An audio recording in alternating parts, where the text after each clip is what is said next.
What's up, everybody? It's Keefy from Ghost Cult Magazine, ghostcultmag.com, and I am here with the guys from Fire from the Gods. How are you? Hi. What's up? We're hanging out here in New York City at 11-7 Music Group at the record label, and we're going to talk all about their brand new album coming out soon, American Sun. Super pumped up for it.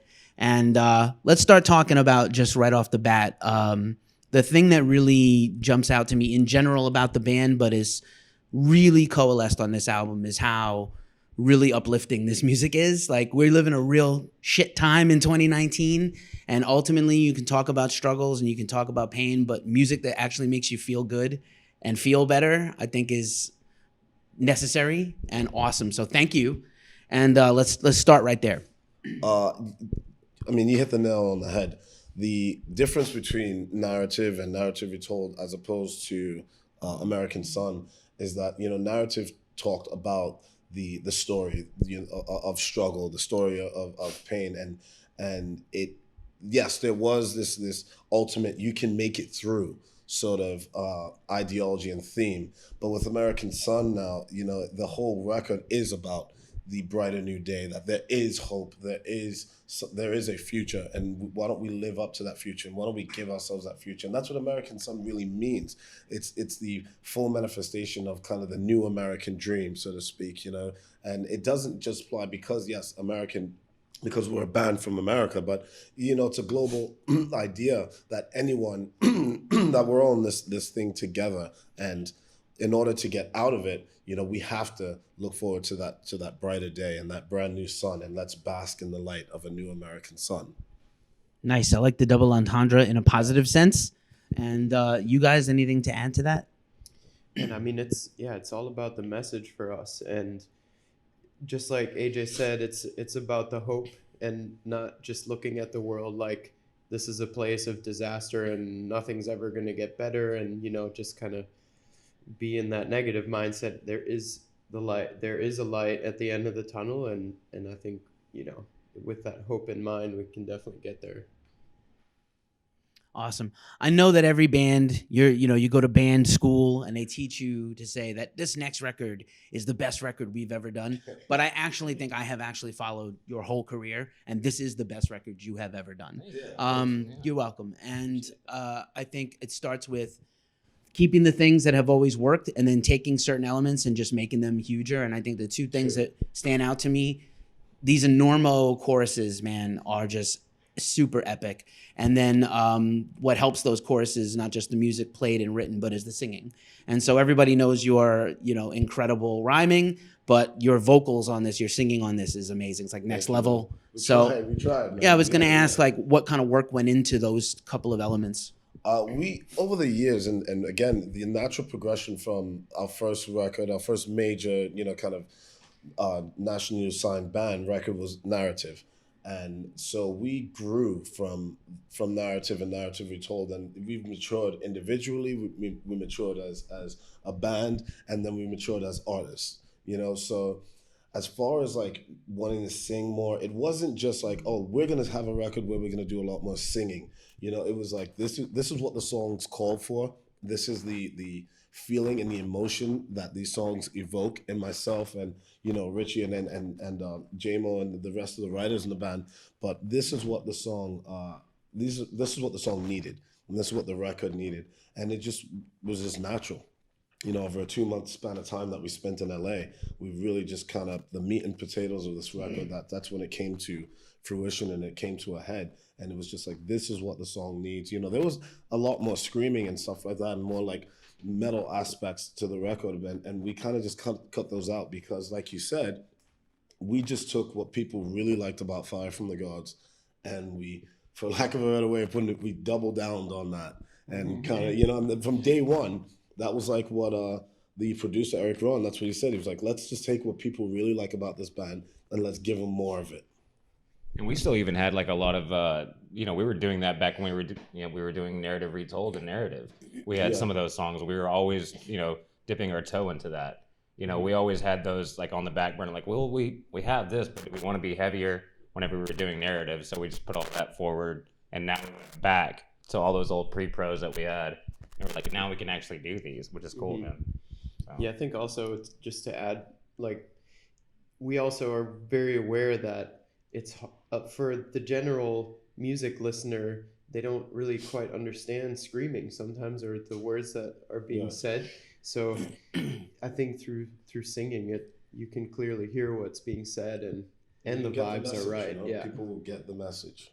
They'll hear what we have to say, and the message supersedes everything. And so if you get the message, that, you know, if we can put it forward and still make it good and still make it heavy, there you go. Awesome. I'm glad you guys brought up Narrative Untold a couple of times, because I don't want to focus on it, but I wanted to make a point, which is I think as a stepping stone release, it was really ingenious. And also I started to get that feeling. I don't know if it was just you guys, you know, honing the songs and new stuff, the work with Jonathan. I don't know if all of that sort of built into the new record, but it feels like it now, that in retrospect it did, when I went back and I listened to all the records getting ready for this today. So I wanted your thoughts on that. Did the sort of the middle step there of Narrative Untold kind of play into the stuff on American Sun? Yeah, I think so.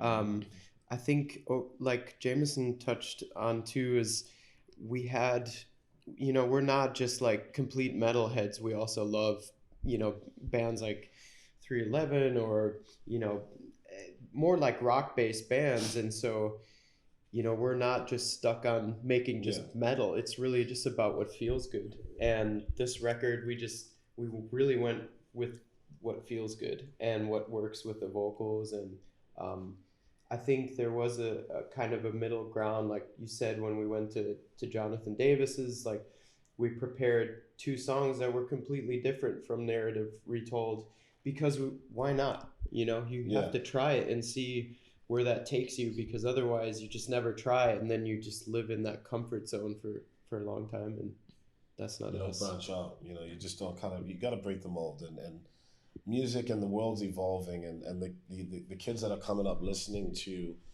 heavy bands these days, you know, they're growing up in a time when hip hop is huge and larger than life now. Pop music and you know, country music even has all elements of hip hop and rock elements. So, you know, I'm not saying no one wants to hear a straight metal record, because In Flames' new record is metal as fuck and it's sick, you know, or Bad Wolves still has like real heavy metal elements and stuff like that. But we were just like, you know, let's do what we love, and like Richie said, what we were feeling. You know, it was really about the feeling and the emotion, and that, you know, like what sounds like Right Now, and it make you feel it. You know, we were just in like a day we were like, yo, let's feel a different vibe, you know, and then boom, here we come out with a song, and you know, everyone liked it, and so if it took and it made sense, we put it on the record. Awesome. I think it's very telling that your band has come up in this time of their Spotify and your Pandora and your streaming, and people are very generalist in their listening habits. Obviously, look, there's a lot of elitism in underground music, and metalheads are very, you know, protective of what's right. Very good word. Of course you have great words. Staunch, good word. And it's a double word score right there if you're playing Scrabble at home. But it's interesting that your band comes along at a time, and it's not just, you know, we rap a little in these rock songs. The hip hop elements of the songs are perfectly done, really beautifully produced. They would be at home. Well, thank you. Well, I'm from New York City and I'm from the hood, so I have a varied taste. And also, music journalists, usually very generalist people. Also, they're not, I only listen to one thing. Very few people only listen to one thing. So I appreciate that there's a lot of love put into these tracks to be as authentic as possible and true to each element of whatever the song is. Dude, I mean, that's it. You know, you hit it on. We wanted to, and before, when I spoke to Erik Ron, who was the producer and who did, he was just coming off the Godsmack record, which we know is blown up and done all kinds of numbers. But I said to him, was like, I don't want to be. We're not a rap rock band. We're not the next Limp Bizkit. You know, we're not trying to be the, you know, anyone in that vein. You know, we're not trying to recreate what Rage Against the Machine did, because I think people sometimes have this idea that in order for rap and rock and metal to mix, and the pinnacle of that is Rage Against the Machine, because that was the best way it was ever done and presented. So some sort of variant of Rage Against the Machine has to be what people can click to. And but what we wanted to do was create a rock record that had a hip hop ethos.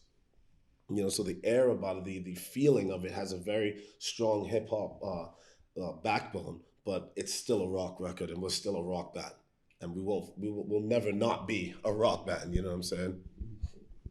Word.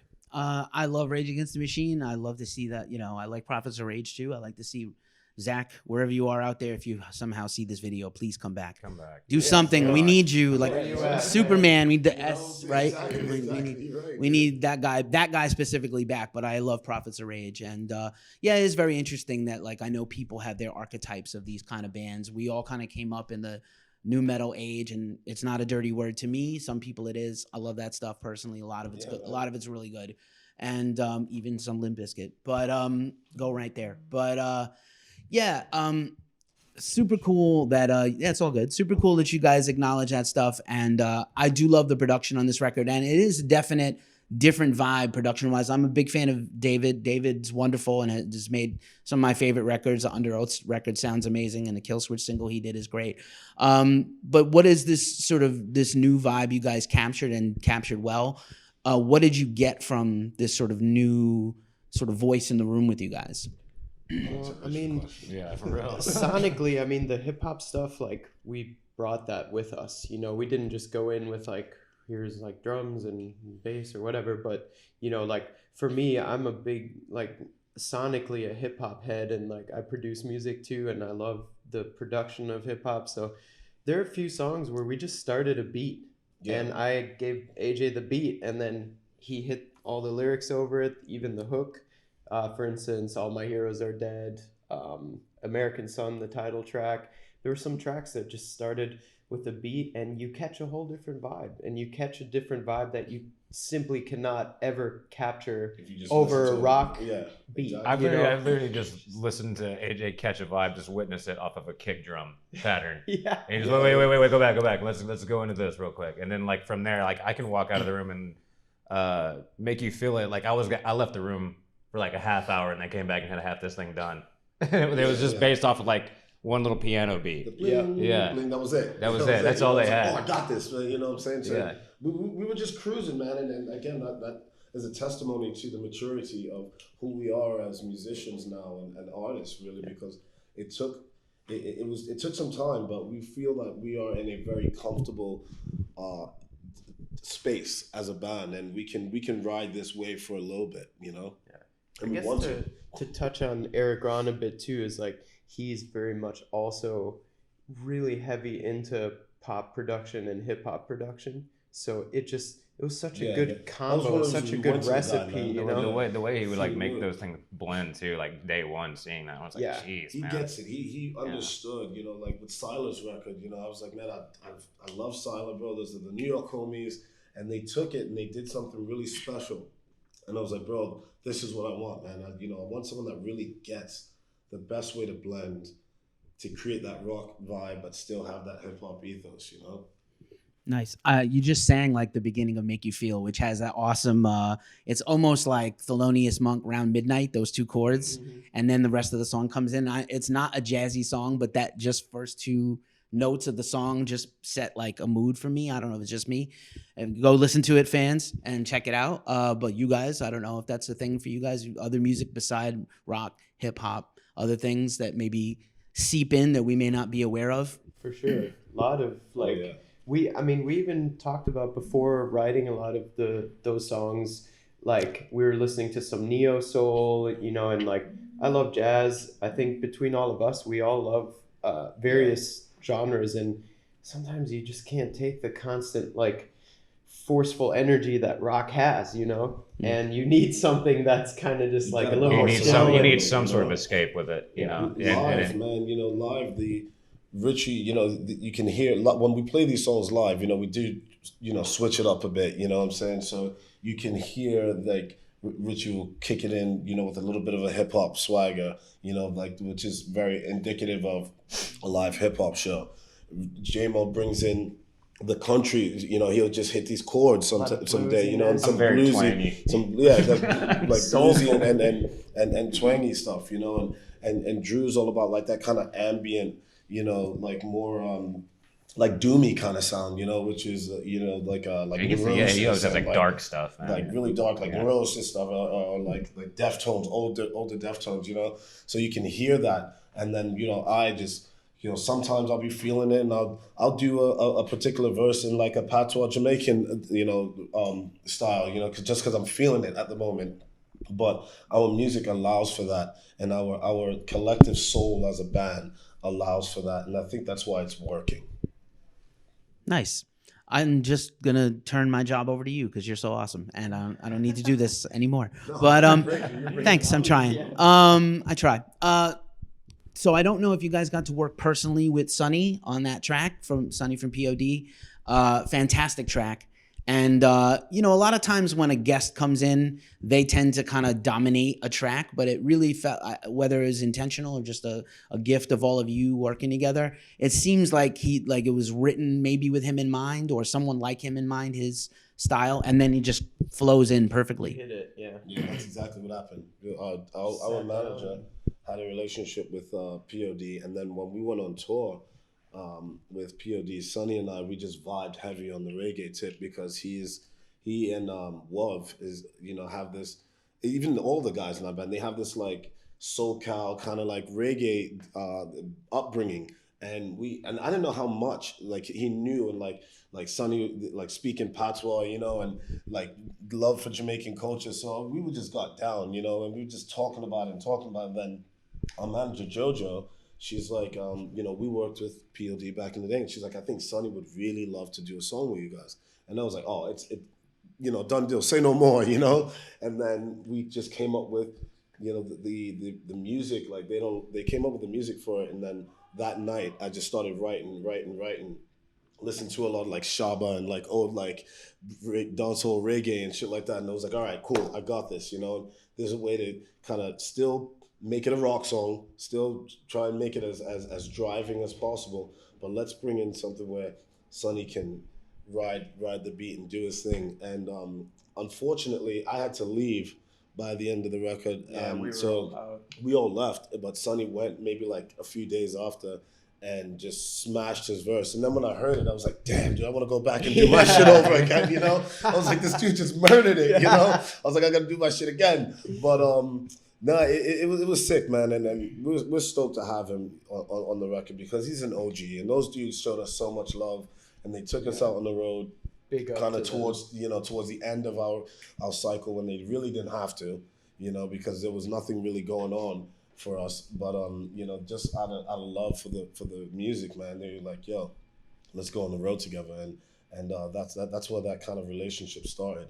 And it culminated in a really cool song. It was another cool thing about Erik Ron, because whenever that idea came about, like that was another studio song. So it's like between Richie, Erik, and AJ, like it was once they started it, it just kept flowing, just kept going, and it just like at the end of the day, it worked out so good. I mean, once you guys started that one, it was just like nonstop, man. The vibe was so cool on that one, watching it all unfold. Like a day and a half, and then boom, we had it, and then had the space ready for him to do his thing. Yeah, it was really cool watching it. It's such a killer song. I really hope you guys get to do another tour with P.O.D. I know they're in the thick of touring right now for their recent record, and I would love to see him jump on stage with you guys and do that, or maybe if you guys go to San Diego or SoCal on tour. I'm sure this current tour is going to come through there, and grab him off the porch and grab him and throw down. That would be sick. Want to play live for sure.